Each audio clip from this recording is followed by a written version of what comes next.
नमस्कार बच्चों, कक्षा 8वीं में आप सबका स्वागत है। आइए प्रथम पाठ संस्कृत के प्रथम पाठ की शुरुआत करें एक पंचतंत्र से ली हुई कथा के साथ। तो प्रथमा पाठ है मूर्ख अनुचर। अनुचर का अर्थ होता है सेवक, नौकर, मूर्ख नौकर। प्रस्तुत पाठ श्री विष्णु शर्मा द्वारा रचित पंचतंत्रम नामक पाठ से संकलित है। आप सब लोग पंचतंत्र के विषय में जानते हैं। विष्णु शर्मा ने पंचतंत्र की रचना की थी। इसके विषय में कहा जाता है कि राजा के जो पुत्र थे वो मूर्ख थे। उन मूर्ख पुत्रों को शिक्षा प्रदान करने के लिए राजा ने पंडित विष्णु शर्मा से आग्रह किया और उन मूर्ख पुत्रों को कहानी के माध्यम से विष्णु शर्मा ने शिक्षित करने का निश्चय किया, क्योंकि कोई बात जब कहानी के माध्यम से कही जाती है तो वो तुरंत ग्राह्य होती है और शिक्षा अपने आप खेल खेल में प्राप्त हो जाती है। तो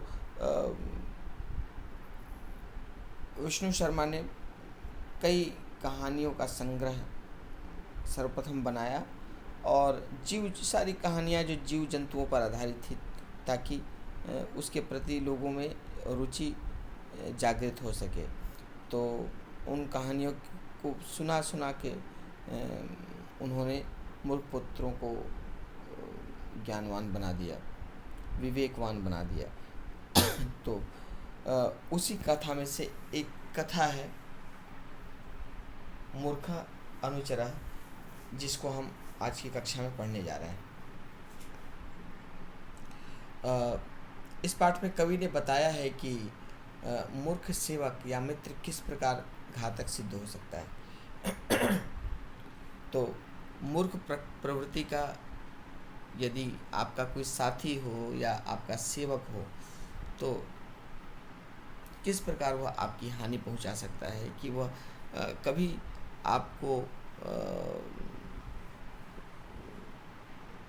ज्ञान की बात नहीं बताएगा, बल्कि अपने मूर्खतापूर्ण आचरण से आपको नुकसान ही पहुंचाता है। समझदार शत्रु से मूर्ख मित्र अधिक विनाशकारी होता है। ये भी एक कथन है कि यदि आपका जो शत्रु समझदार हो तो वो उतना आपका नुकसान नहीं करता जितना आपका ऐसा मित्र जो कि मूर्ख हो वो करता है। तो आपका मूर्ख मित्र आपके लिए ज़्यादा हानिकारक है समझदार शत्रु से। तो कुछ इसी शिक्षा को समेटे हुए यह कथा है। कश्चन महाराजा आसीत्। कश्चन माने कोई, महाराजा आसीत् कोई राजा था। तस्य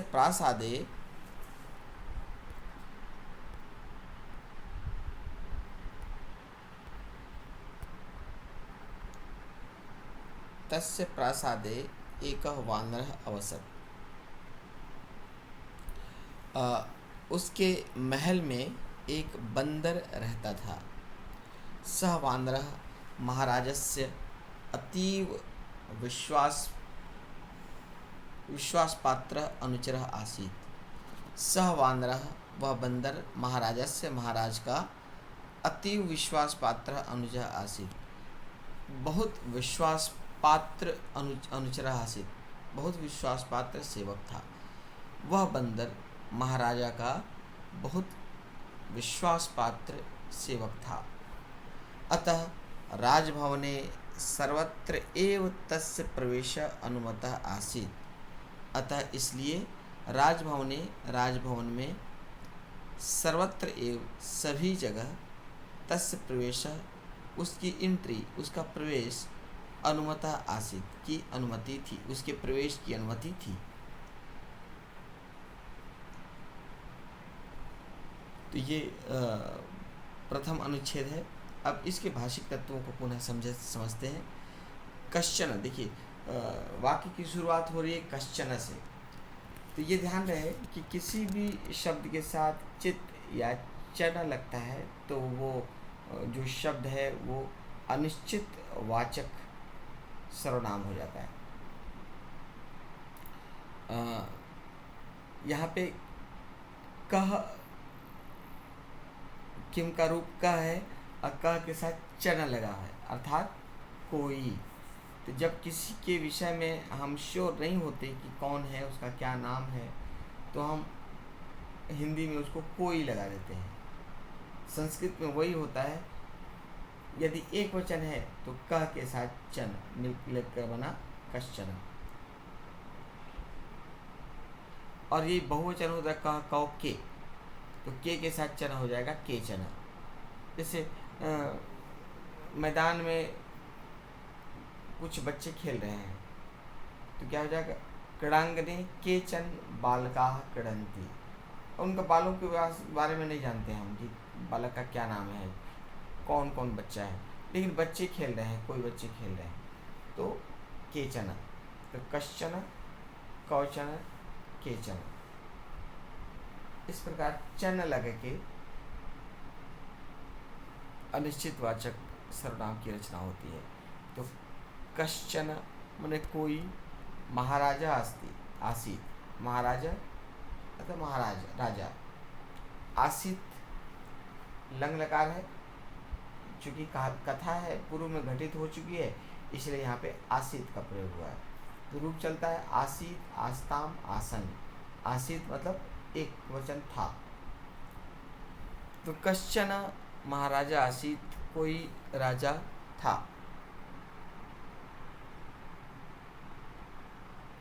तस्य प्रासादे, तस्य अर्थात षष्ठी का एक वचन है, तत् की षष्ठी होती तस्य तयो तेषाम। तो तस्य, अब प्रासाद का अर्थ होता है महल, महल को कहते हैं प्रासाद। ये प्रसाद नहीं है ना, प्रसाद और प्रासाद दोनों अलग अलग होता है। प्रासाद राजभवन को कहते हैं, महल को कहते हैं। तो तस्य प्रासादे, उसके महल में, एक वानरः अवसत, एक वानरः अवसत, एक बंदर, अवसत लग लकार है, अवसत अवसताम अवसन, उसके महल में एक बंदर रहता था, अवसत। यहाँ पर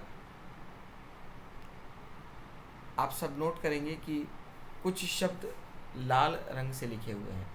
तो यहाँ पे लाल रंग से लिखने का तात्पर्य यह है कि वो दोनों विशेष्य विशेषण से संबंधित है।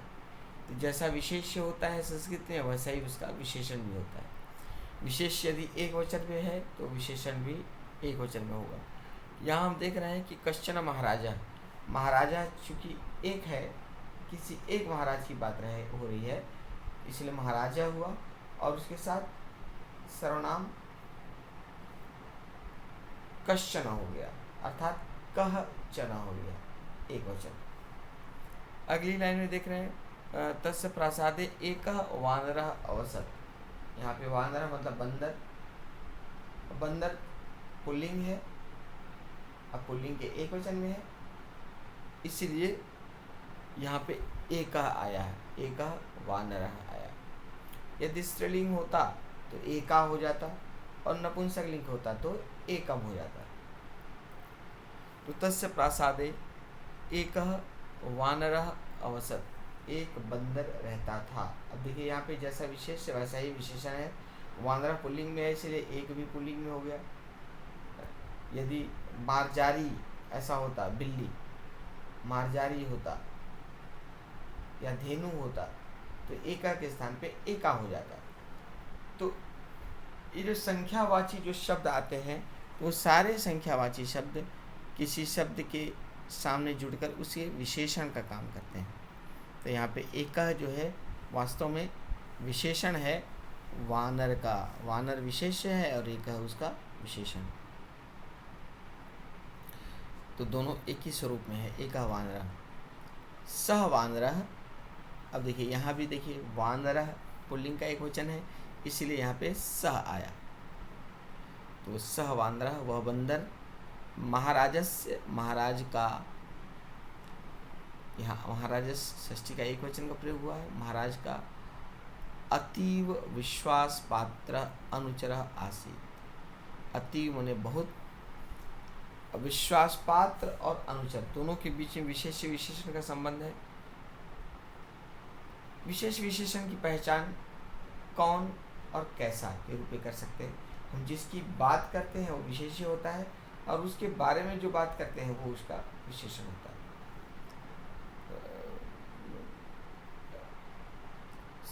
स वानरः वह बंदर, तो वहाँ पर बंदर करता है विशेष्य है, और सह उसका विशेषण। बंदर कौन सा बंदर, वह बंदर, सह वानरः। विश्वास पात्र अनुचरः, अब देखिए यहाँ पे अनुचरः विशेष्य है, चूँकि एक वचन में है इसलिए विश्वास पात्र भी एक वचन में हुआ। तो अति विश्वास पात्र अनुचर आसीत्, बहुत विश्वास पात्र सेवक था।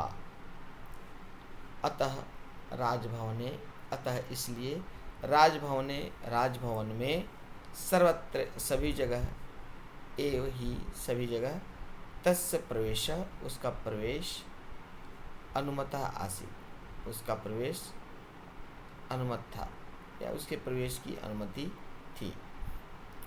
तो इस प्रकार ये 2-3 लाइन आपने देखा कि इस पैराग्राफ में मुख्य रूप से विशेष्य और विशेषण का प्रयोग किया गया है। तो जहाँ पर विशेष विशेषण का संबंध है वहाँ पे लाल रंग में लिखे हुए हैं शब्द। तो विशेष बाद में आता है, विशेषण पहले आता है। आप हिंदी में भी देखिए ये मूर्ख बंदर, इसमें विशेष्य कहें तो विशेष्य कौन है, बंदर। जिसके विषय में बात करते हैं वो विशेष्य होता है, और उसकी जो विशेषता है वो विशेषण होता है। बंदर कैसा बंदर, मूर्ख बंदर। तो बंदर पुल्लिंग के एक वचन में है, वानरः, इसीलिए मूर्ख भी पुल्लिंग के एक वचन में हो गया, मूर्ख। तो विशेष विशेषण आपको समझ में आ गया होगा। तो मुझे पूर्ण विश्वास है कि प्रथम अनुच्छेद आप सबके समझ में आ गया होगा। तो मिलते हैं अगली कक्षा में, इस कहानी को आगे बढ़ाएंगे। आपका दिन शुभ हो।